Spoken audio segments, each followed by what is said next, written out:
scare you about what's outside, but it is intense. I think Laura Dern is in a snowdrift out there. Hopefully she'll be here in a minute. But I would like to welcome a few guests. Producer Goldman, producer Mary Jane Skalski, writer Daniel Klaus, actor Judy Greer, actor Isabel Amara, and Woody Harrelson.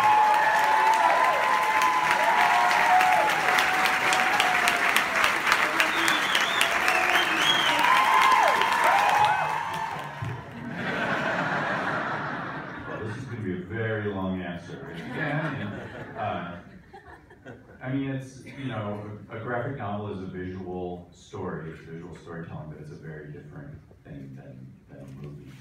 And so, I don't really know much about how to make a movie come alive.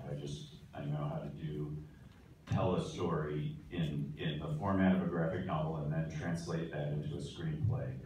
And so I just wrote it as I was writing, you know, a little play with my little cartoon characters, and then handed it over to this guy to try to turn it into a living, breathing thing. And he's the one responsible for that.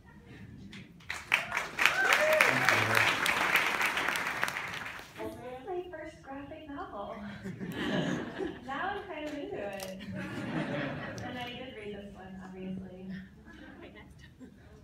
This was also my first graphic novel reading. I started a trend actually in the cast where everyone got the graphic novel and we all signed it like yearbooks, which was kind of cool actually. And Dan colored in all of our books, which was also really cool. But yeah, this is my first graphic novel, and then I kind of looked into Spider-Man a bit after that. So it's, you know, Spider-Man. So yeah.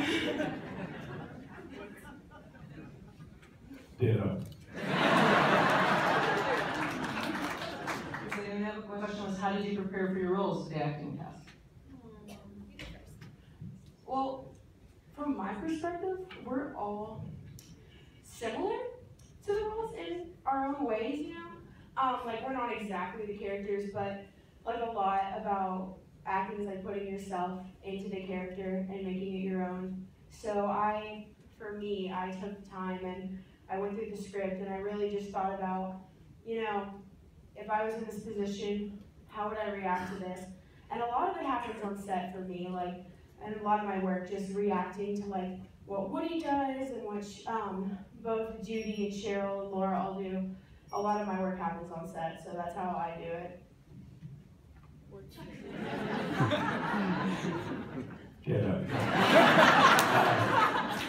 Well, I mean, I really thought that both the graphic novel and then the screenplay, which both Craig and Daniel worked on, was really, it kind of held the character. You could really tell almost everything you needed. You had all the information, and I kind of related to the guy right away. I mean, I have a gregarious side like him, and I guess I have a curmudgeon-y side like him.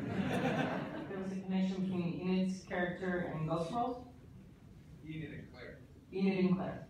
Yeah, you know, it actually in the comic I never really put that together. You know, she's certainly of that same genus, but then the way Isabella looked, you know, the first time I saw her, saw the film and saw how she was, you know, she carried herself and looked, and I thought, oh my God, yeah, it's like Enid's younger niece or something.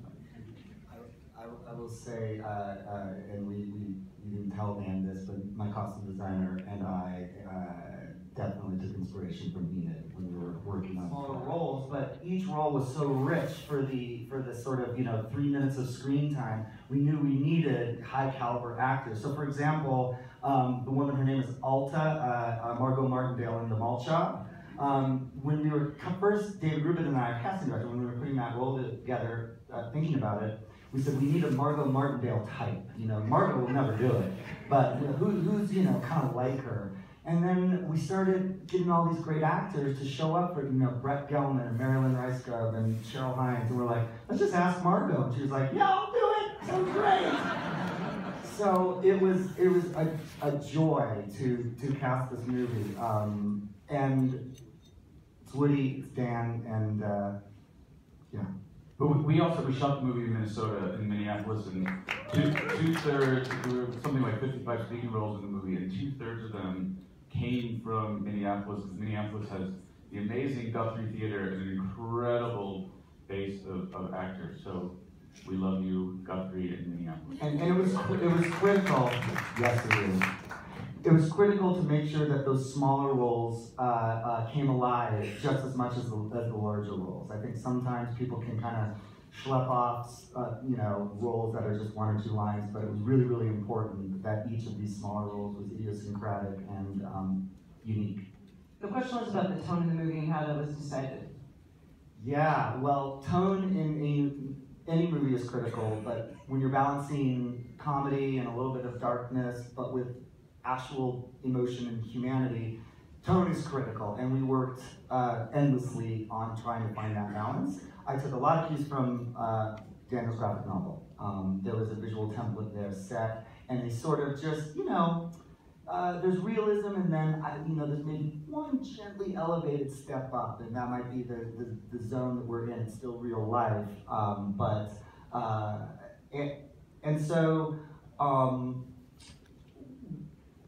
it's often in the editing, honestly, that it all comes together. Music was critical.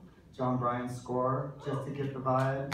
John Bryan is a genius. And it's not until sort of the final piece of color correction that tone finally comes together. And often the tone tells, the movie tells you what the tone will be, and not the movie. I was hired by Fox Searchlight to direct this movie. I came in on bended knee begging to do it. And I said, there was one person, and it was Woody, and thank God he decided to do it.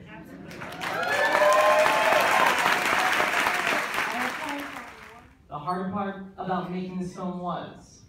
Probably different for everybody, but the question, tone, getting the tone right, for me as the director. The mosquitoes in the Midwest or the hardest part? The mosquitoes.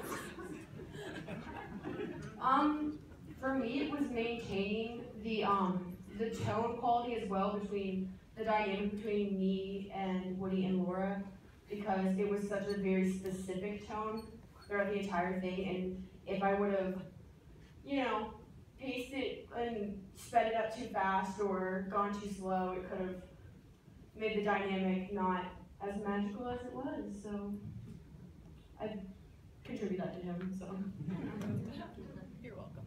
Well, I didn't feel any hardship making this. In fact, just the opposite. It was really one of the most joyful experiences I've had. I loved working with these actors, with the producers, with Daniel, and I gotta say, Craig, I think, is just a phenomenal, phenomenal filmmaker.